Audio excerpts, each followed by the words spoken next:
नमस्कार, मैं हूं प्रदीप विश्वकर्मा और आज हमारे साथ लखनऊ के 2 बार मेयर रहे, उत्तर प्रदेश में उप मुख्यमंत्री रहे, 5 साल तक, वर्तमान में राज्यसभा के सांसद हैं, डॉक्टर दिनेश शर्मा, जो कि प्रोफेसर हैं और जहां से पढ़े वहीं पर प्रोफेसर भी हुए। डॉक्टर साहब, बहुत स्वागत है आपका। धन्यवाद आपका। कहते हैं कि आपकी प्रतिभा को स्वर्गीय प्रधानमंत्री अटल बिहारी वाजपेयी जी ने पहचाना।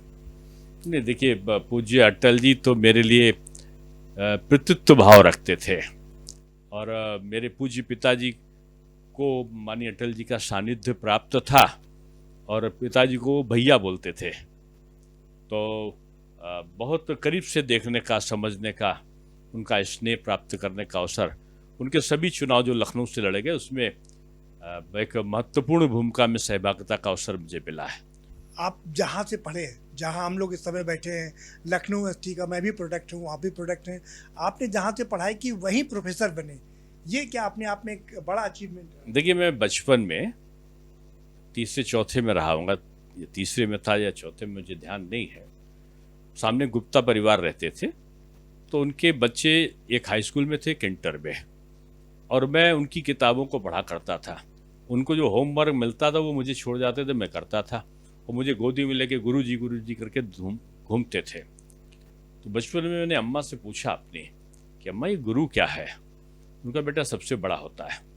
तो राज्यपाल के बच्चे से लेकर और चपरासी के बच्चे तक को वो शिक्षा देता है, वो दिशा परिवर्तन करने का क्षमता रखता है। तो मुझे ये बात अच्छी लगी, मन में आया कि मुझे गुरु बनना है। और एक अवसर आया कि मैं 17 कंपटीशन बैठा था और 16 में मेरा सिलेक्शन हुआ। एक ही में केवल बैंक का क्लर्कियल में नहीं हुआ, बाकी बड़े बड़े कंपटीशन में हो गया।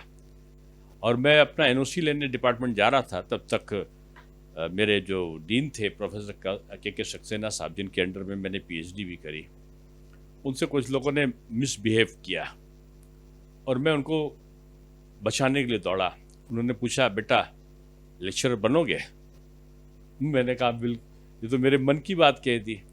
जहाँ दूसरी तरफ जाना था वहाँ पार्ट टाइम लेक्चरर मुझे उन्होंने, वो तब डीन को पावर होती थी पार्ट टाइम लेक्चर की, 1100 रुपये मिलता था।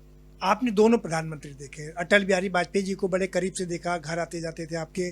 वर्तमान में मोदी जी की सरकार के 11 साल पूरे हो गए हैं, कैसे आते हैं, कैसे देखते हैं? ये संकल्प सिद्धि के 11 वर्ष हैं, ये विकसित भारत की संकल्पना के 11 वर्ष हैं, ये एक सुदृढ़ राष्ट्र के नवनिर्माण की संकल्पनाओं का ये भारत, ये आत्मनिर्भर भारत की तरफ बढ़ता हुआ ये 11 वर्ष है।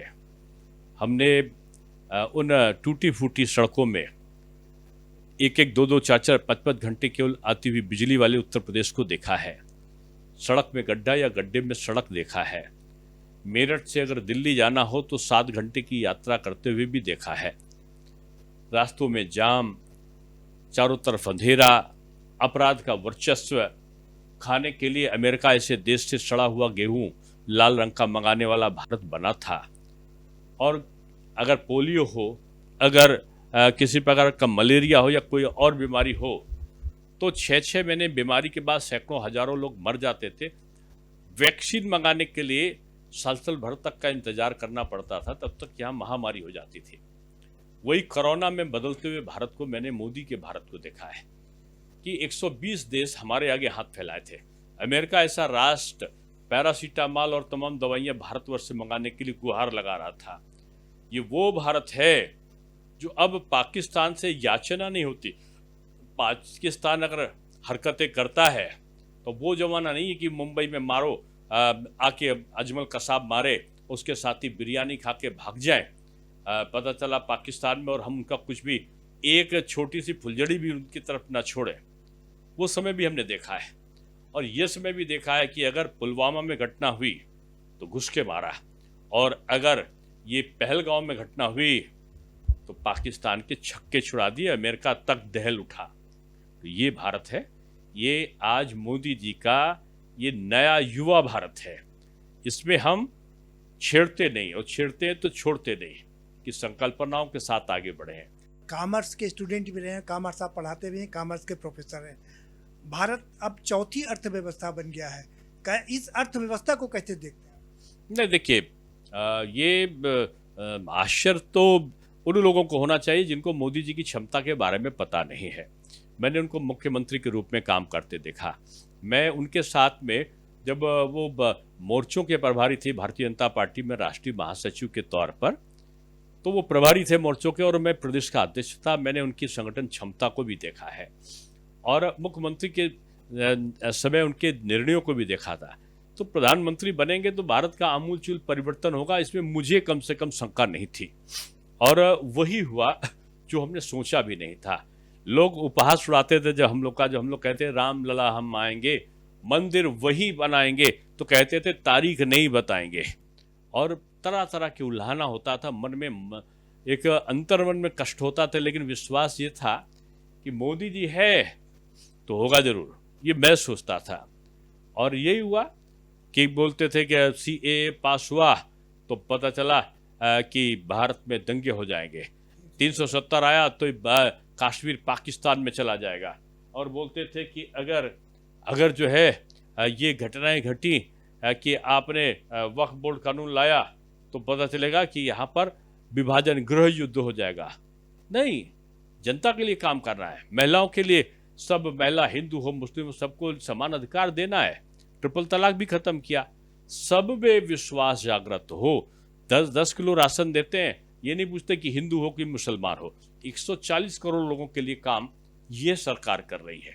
इसलिए जो 11 वर्ष है ना, ये 11 शताब्दियों तक याद रखे जाएंगे। एक थे मोदी, याद से 100 साल बाद लोग बोलेंगे कि ये ऐसे थे जिन्होंने भारत को, जो सोने की चिड़िया कहलाने वाला भारत था, जिसको लोगों ने व्रत चित्र में गरीबी दिखाकर उपहास करने लगे थे, वो भारत फिर से अपनी नई उड़ान भरने की तरफ आगे बढ़ रहा है। राष्ट्रीय अध्यक्ष की बात चल रही है कि राष्ट्रीय अध्यक्ष कौन होगा, आपका नाम भी बीच बीच में चर्चा में चलता रहता है, कितनी संभावनाएं देखते हैं आप? देखिए, मैं चर्चा प्रचार से सब दूर रहता हूँ। मैं चर्चाओं में नहीं, काम में विश्वास करता हूँ। प्रतिदिन आप देखते होंगे एक दिन में मैं 5 कार्यक्रम जरूर करता हूँ। 1000-1500 लोगों से मिलना होता है। तो मुझे अपना काम करना है और पार्टी ने मुझे बहुत कुछ दिया है। छोटी भी जिम्मेदारी देगी तब भी मैं करता हूँ। डिप्टी CM नहीं रहा तो मैं वार्ड की बैठकों में जाता रहा, मैं मंडल की बैठकों में जाता रहा, आज पूरे देश में घूम रहा हूँ और बगैर पद के आज हजारों लोगों के बीच में जाने का शुभ अवसर मिलता है। व्यक्ति को अपने को खाली नहीं रखना चाहिए। प्रधानमंत्री नरेंद्र मोदी के 11 साल पूरे हो चुके हैं, आप लोगों को क्या संदेश देना चाहेंगे कि और उनके विषय में क्या कंक्लूड करना चाहेंगे? देखिए, मैं उनसे यही कहूँगा, एक बात याद रखिएगा, प्रदेश के लोगों भी और देश के लोगों भी, युगों युगों तक योगी और मोदी अब आने वाले नहीं है। इनको खोना मत। ये मानव नहीं, महामानव हैं जो अपने लिए नहीं, ये केवल आपके लिए काम कर रहे हैं, अपने राष्ट्र के लिए काम कर रहे हैं। ये वो लोग हैं जो अपना सब कुछ दांव पर लगाकर समर्पण भाव से भारत माँ की सेवा के लिए अपने को इन्होंने न्यौछावर कर दिया है।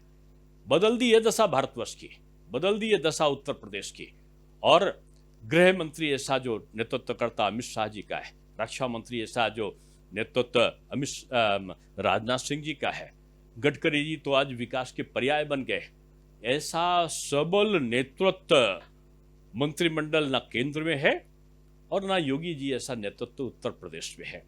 इसलिए विश्वास रखिएगा, ये जाति है ना, ये अगड़ा पिछड़ा अनुसूचित दलित, ये भूल जाओ। केवल यही याद रखो कि मैं भारतवर्ष का नागरिक हूँ और यहाँ मुझे भारत की इस विकास यात्रा का एक सह यात्री बनना है मोदी जी के साथ में। और मोदी जी कोई भी ऐसा काम नहीं करेंगे जिससे आपकी देश की, आपके राष्ट्र की कोई क्षति पहुंचे। आपकी प्रतिष्ठा, आपका सम्मान, आपका राष्ट्र का गौरव, यही उनका स्वप्न है। इसलिए मैं यही कहूँगा कि ऐसे व्यक्तियों पर विश्वास जरूर रखिए और ये मान के चलिए कि इस राष्ट्र में कभी कोई कमी नहीं होगी। भारत विश्वगुरु था, विश्वगुरु है और विश्वगुरु बनेगा, क्योंकि मोदी हैं तो मुमकिन है। बहुत शुक्रिया MH1 से बात करने के लिए। तो ये हैं डॉक्टर दिनेश शर्मा, जो कह रहे हैं कि जो वर्तमान का नेतृत्व है उस पर विश्वास जनता ना खोए, उस पर विश्वास कम ना करे, क्योंकि ऐसा नेतृत्व युगों युगों में एक बार ही आता है और अगर आपसे ऐसी कभी चूक हुई तो इसका शायद बड़ा खामियाजा भुगतना पड़ेगा। कैमरामैन राहुल के साथ प्रदीप विश्वकर्मा, MH1 न्यूज़, लखनऊ।